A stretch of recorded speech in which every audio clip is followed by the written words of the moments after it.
From the Athens Tech Studios, this is the Athens News Podcast. Local news you can use about Athens and Clark County, all in 7 minutes. And now, here are your top stories. Hello and welcome to the Athens News Podcast, one of Feedspot's top 20 Georgia news podcasts. I'm Melissa Carter. Today is Election Day. Polls are open from 7 a.m. until 7 p.m. Here are more of your top stories brought to you by Drake Realty. Tragedy struck the University of Georgia campus with a fatal construction accident. An employee of IMI Construction from Watkinsville was working on a steam line project when he was accidentally struck by construction equipment. UGA police, along with Athens Clark County Fire and EMS and National EMS, responded to the scene. The worker was rushed to Piedmont Athens Regional Medical Center but succumbed to his injuries. Authorities are investigating the incident. This from WSB. The Clark County Police Department has recovered multiple firearms from a convicted felon shooting his weapon at an apartment complex. The ACCPD gang unit served a search warrant at Rolling Ridge Apartments where they found 6 guns in the possession of 38-year-old Demetrius Lumpkin of Athens. The seized firearms included 4 handguns, a pistol-grip AR rifle, and a semi-automatic 12-gauge shotgun, along with high-capacity magazines. Lumpkin faces charges of reckless conduct, possession of a firearm by a convicted felon, and tampering with evidence. Additional charges stem from a May 12th incident where Lumpkin was reportedly firing his gun in the apartment complex. This from WSB. The Clark County Commission's Legislative Review Committee is developing a voluntary residential traffic management program. This initiative would allow neighborhoods to privately fund traffic calming projects like speed humps to reduce crashes and speeding. While progress is being made, a full proposal won't reach the commission for at least another month. The program would apply to county-maintained streets and require a 65% approval from affected property owners, down from the initially proposed 100%. This from the Athens Banner-Herald. Patricia Yager is running unopposed for re-election in the school board for District 4, and she is excited about all the progress that the district is making. She's going to tell you about it coming up. A new, exciting podcast about dads for dads. Legacy Makers, a conversation for dads. Download now wherever you get your podcasts. It pays to know your doctor. It pays to know your lawyer. And now more than ever, it pays to know your local real estate professional. Hi, I'm Jeffrey Drake with Drake Realty, and we have 7 offices in the metro Atlanta area, including 2 right here in Cobb County and 1 at Lake Oconee. I'm the proud leader of over 700 agents here in Georgia, and we pride ourselves in professional service, whether you are the buyer or the seller. Drake Realty makes the home buying process seamless from contract to close. Our agents are a little different. They're not pushing for the quick sale and close. They are pushing for the best price and terms for their client. In other words, Drake Realty fights for you. Now's the time to buy that dream home, vacation home, or new home your family deserves. A lot of real estate agents talk big. Let my team at Drake Realty prove they will fight for you. I'm Jeffrey Drake, and I'd be honored to have my team serve you. Visit us online at drakerealty.com. And remember, it's not how quick you sell or buy, it's what the deal provides for your future.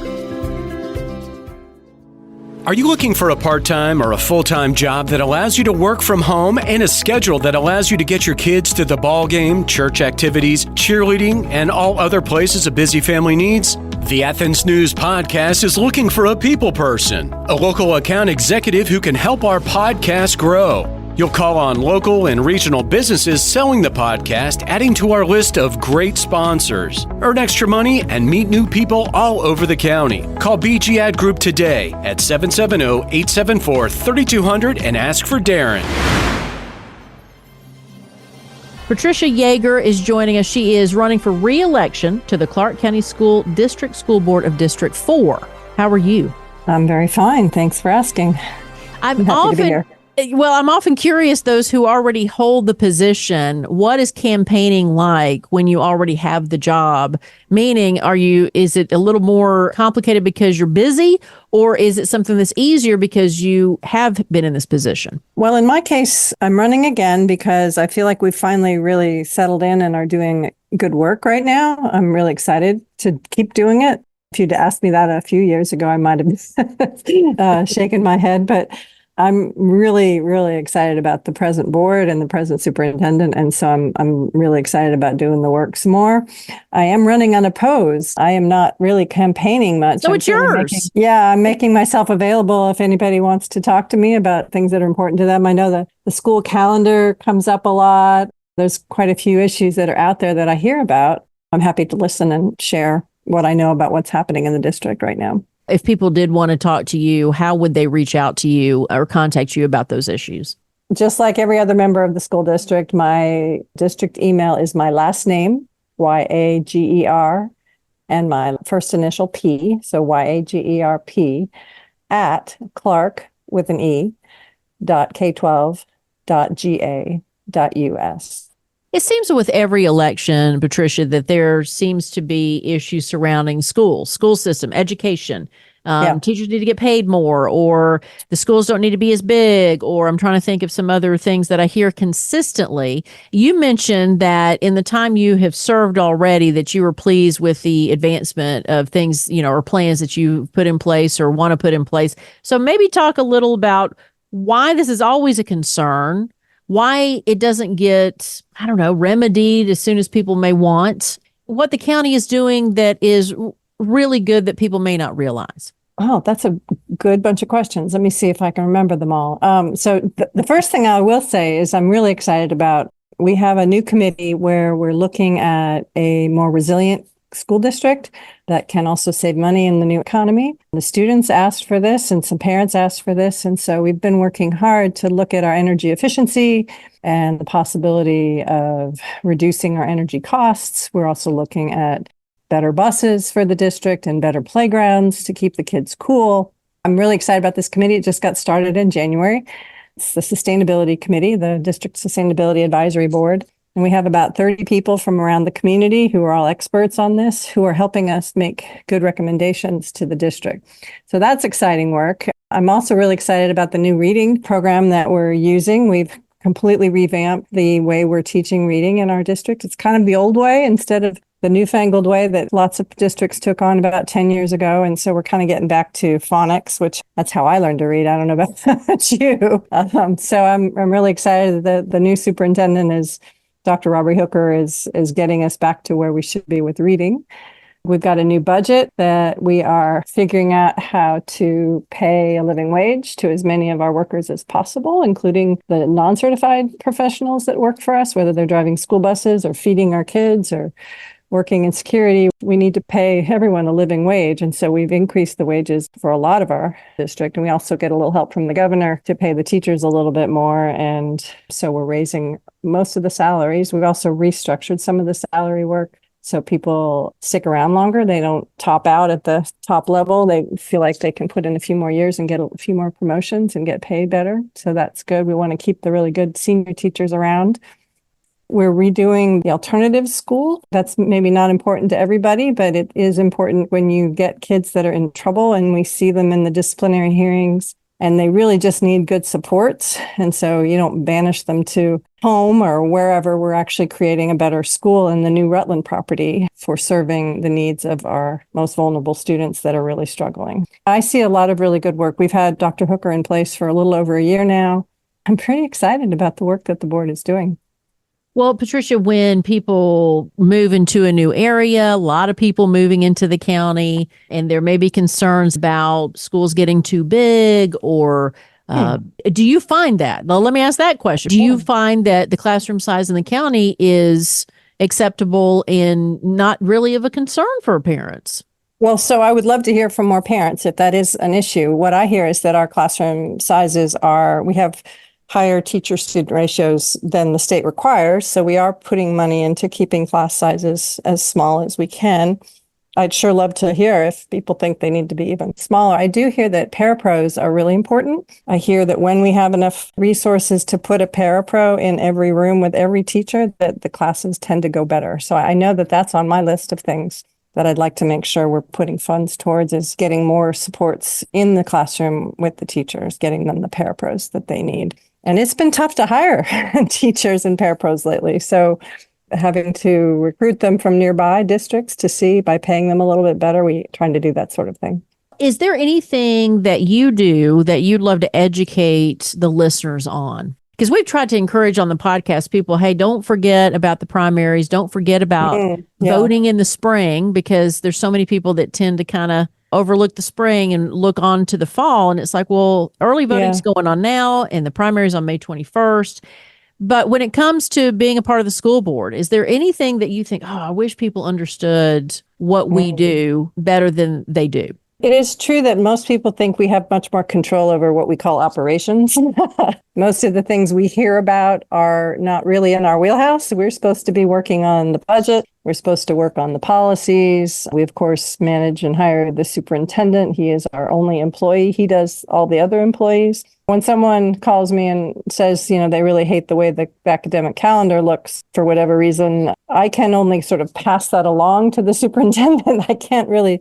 And it has to be all the board members making a sort of a unified recommendation to the superintendent. We don't have a lot of control over individual teachers or individual principals. We can't get involved in that sort of stuff. That's what gets us into trouble. And that's how we lose our accreditation. So we're trying to stay in our lane, which I know seems really frustrating to parents sometimes, but I'm always willing to listen. And I do feel like the board and the superintendent are communicating really well right now. And so there is a big important issue that needs to be brought up. I'm happy to work on that. So please do contact me and reach out. I do occasionally hear from parents on issues that are not really in my wheelhouse, but I can still pass them up the chain and get them to the person that they need to go to. Well, it sounds like there's so many exciting things going on, though. And I love the fact that you can tell through your voice that you enjoy what you do. Patricia Yager running for re-election, the school board in District 4, even though she's already got it because she's unopposed. But I love the fact that you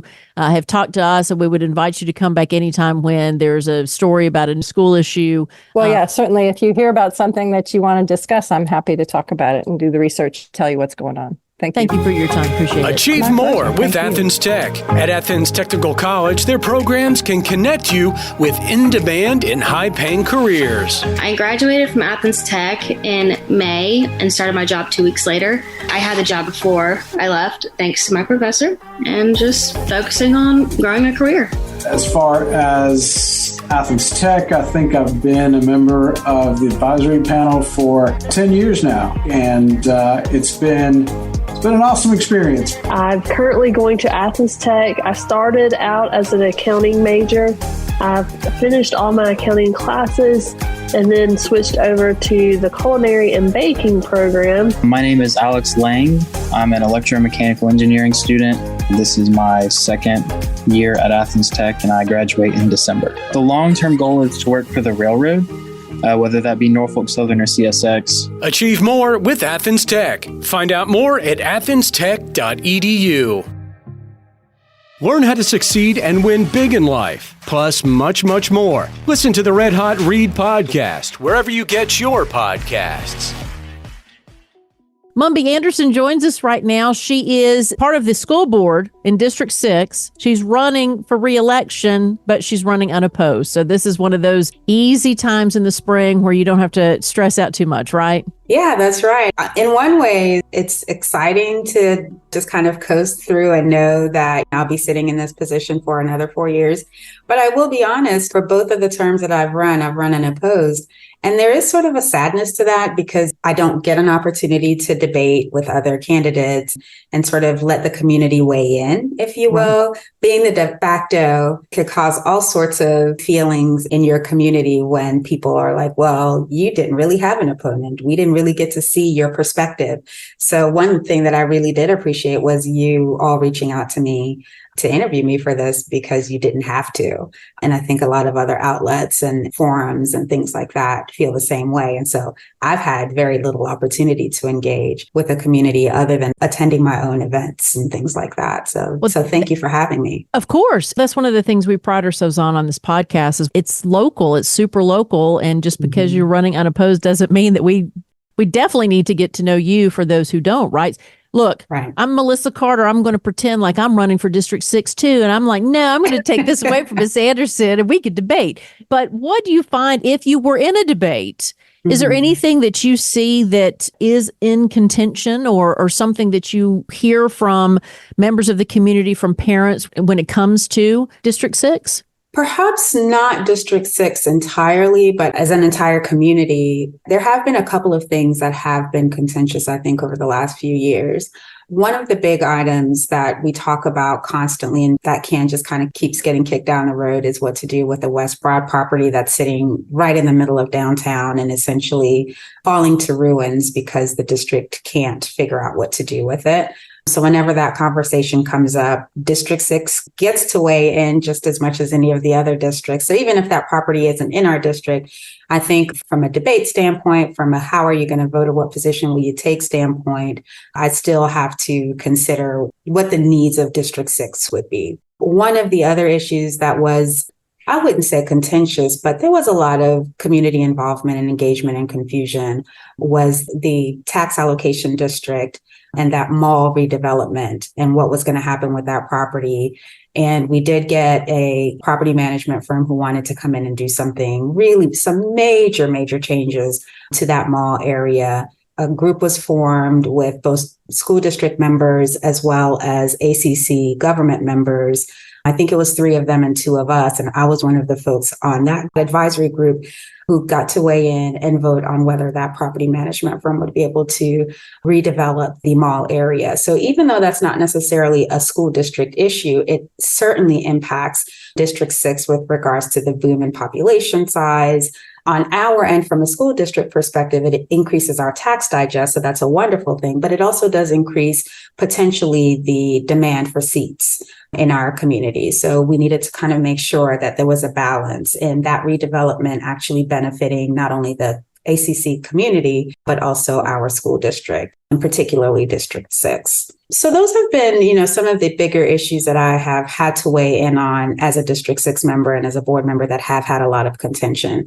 Overall, I think the district's needs have really revolved around areas of discipline and things that are happening in the community spilling into our schools, into our buildings, violence, fights, disciplinary issues that are disruptive to the learning environment, and particularly the students who are experiencing those disciplinary issues ending up in alternative school or just dropping out. And that is not a good thing long-term for our community because then we have students who are not able to engage economically post high school. And when you're not able to engage economically, you do other things that may not be great for your community. And so those are some of the bigger issues I think that the district has had to really grapple with. And the school board is definitely taking the opportunity to weigh in where we can, where we're allowed to, on how the district will move forward. Well, Mumbi, I'm glad you brought up so many things because I don't know if a lot of people understand the responsibility you have as being part of the school board. One of the follow-up questions to talking about disciplinary with the children, I'm a parent myself of someone who is in elementary school age. At his age, he's starting to see the difference in personalities and friends and things like that. Mm-hmm. And I always had this opinion, but now as a parent, I do. Sometimes these children, and this is Melissa talking, sometimes these children are reflecting their home environment, right? Mm-hmm. And so what is the struggle with what you guys do and parent partnerships? Mm-hmm. Because when I was a kid, whatever the school said, mom and dad agreed. It didn't matter what Melissa said. Do you find that to still be the case, or do you think we have gotten into almost there's a disconnect between parents and the school system? Yeah, I think that the relationship between parents and school district has definitely changed over the past, let's say 40, 50 years. There was definitely, I think, more of a partnership between the parents and schools and what schools said, kind of transferring into the way that parents related to their children at home. If, you had to study, you have to study. If you need to get good grades, if you're disciplined, that discipline spills over not only from the school, but also into that household. And those things have sort of evolved. And I think some of those changes are parenting style. Some things could also be mental health and the decline of mental health among our populations. And that just spills over into how you discipline your children, how you raise your children. Some of those things could be just breakdowns in some of our communities. Our communities may be not getting the supports that they need in other ways. And therefore, the way that they treat their children, discipline their children, and educate their children is changing. So I think that there's a lot of factors that are influencing how parents are involved in schools. one of the things that I think the school board has to really sort of try to balance is how much the district can utilize resources to provide wraparound services for children who are not getting some of the attention or services that they need in the community or in their households. So things like mental health services, things like providing, we have health centers in several of our schools, and we're adding 2 more health centers in the next couple of years to deal with health and nutrition and things that impact attendance and impact discipline. When a child is hungry, when a child is sick, then they cannot learn. When a child is feeling like they're not protected, then they cannot learn. And so those wraparound services require social workers. They require behavioral health specialists. They require community and behavioral specialists, community health workers. I mean, there are so many types of professions that are now involved in the school system that traditionally were not. And that sort of has been the evolution of public education. So where we used to see parental involvement, and then in the schools, there was just a school nurse and maybe a social worker. Now you're seeing multiple divisions within school districts that have nurses, behavioral specialists, lots of social workers, lots of other interventionists that are providing all of these wraparound services that, quite frankly, the community could be doing just as well or equally, but it's being really off balance and transferring into school districts. When it comes to parental involvement in the schools and the board's relationship with parents, what I have to say is I wish parents could be more involved, but there are so many influences and things that are happening in people's lives that may not lend to the type of parental involvement that we would want to see in a school district. And when that balance is not there, then it does fall on the school district to try to see how we can provide that balance in a fiscally responsible way. I love that. I mean, to talk about how things are a lot more complicated, I guess, than they used to be, even though those issues were still there. But I do like the fact that you use the word evolution, because we are at least addressing issues that we did not address back in the day, right? Yeah. So, Mumbi, we're running out of time. Is there anything we did not cover that you would like the community to understand about your job and our district? I think the role of a school board member is one that oftentimes can be overlooked by communities. We see a lot of folks attend the commission meetings, and we see a lot of folks weighing in on things that are happening in their community from the governmental side.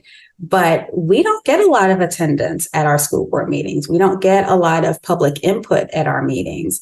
We have opportunities to engage with community members, like community listening sessions. But when we have those types of events, the only people who attend are oftentimes teachers, educators. And so we don't see the parents, we don't see community members, we don't see older folks in our community come in and weigh in on things that are happening and give their thoughts and perspectives. So one thing that I would say is we just want the community to get more engaged in what's happening within our schools, volunteer and come and check out all the amazing things that are happening, but also get involved in what's happening with regards to the school board and the school district leadership. Hint. Well, it's a hint to me. Again, Melissa talking, you can't complain and not show up and be part of the process. Yeah. And same with voting. So early voting is going on now, and the primary is May 21st. And even though Mumbi Anderson doesn't have anybody opposing her, she's still on the ballot for District 6 School Board. So thank you for taking the time to do this, and we really appreciate your insight. Oh, you are most welcome. Thank you so much for having me, Melissa. From the Athens Clarke County News Facebook page, 3 men were arrested last weekend for an incident at the Rodeo nightclub on Commerce Road, in which cars were damaged by gunfire and a security guard was caught with illegal drugs. TM Hodgins said, "Here we go. From my read, the security guard was selling X to the patrons and tried to hide a warm-barreled gun for a friend. Good hire. I don't blame a soft DA or some woke politician for the hell being wrought in my hometown. I blame a community that endorses, promotes, and glorifies the thug life. Who's going to tell their employer about these arrests? Oh, wait, never mind." Anti-Lib said, "Rodeo nightclub, LOL. I suppose lucky that no one was hurt." The Clarke County Grand Jury has indicted an Athens teen for an attempted armed robbery on the University of Georgia campus. 17-year-old Jeremiah Scott faces multiple charges, including aggravated assault and possession of a firearm in a school safety zone. Scott, who was accused of holding a gun to a student's head near Hill Hall and demanding her phone, was released on a $5,000 bond under house arrest with an ankle monitor. His arraignment is set for June 11th. This from Classic City News. In sports, from Sports Illustrated, freshman receiver Sokovie White was arrested for reckless driving. White, a Cartersville native who recently moved to Athens, was reportedly driving the wrong way on a one-way street late Saturday night. Athens Clark County Police found no alcohol or drugs, and White was released on a $26 bail. And finally, dozens of Red Lobster locations across the country abruptly shuttered their doors last week. More than 90 Red Lobster locations in at least 27 states were listed as temporarily closed on the restaurant's website, including the location on West Broad Street. Workers shared their disbelief on social media and said they received no notice whatsoever. Last year, Red Lobster significantly expanded its iconic all-you-can-eat shrimp deal, but customer demand overwhelmed what the chain could afford, which also reportedly contributed to the millions in losses. This from 11 Alive. Thanks for listening to the Athens News Podcast. Make sure you subscribe wherever you get your podcasts. This podcast is a production of BG Ad Group. All rights reserved. This podcast aggregate content from other sources for informational purposes and is in no way trying to infringe on the copyrights or businesses of any other entities. All content posted up on the site is used under the Fair Use Copyright Law 107. All audio, media, and articles are copyrighted to the original owners. All audio on this podcast are embedded from YouTube.com and are owned by their respective copyright owners. No audio information are copyrighted or stored on our servers. The court ruled that linking or embedding copyrighted videos is not copyright infringement, even if the source video was uploaded without permission. However, we will gladly remove any audio clip upon valid request from respective copyright owners. Any owners also have the option to disable embedding his YouTube videos on other websites. News and press articles are owned by the respective copyright owners. Where possible, the appropriate accreditation or source of the article is given on the same page. The audio-video files on the site are for listening purposes only. Downloading of these files to one's computer is strictly prohibited. They are owned by the respective copyright owners. If it is in the organization's belief that the usage or specific content used on our site containing copyrighted knowledge conflicts with authorized use and or does not comply with fair use as described in the context, contact us through our contact page and we will remove the offending content immediately. Thanks for listening to the Athens News Podcast.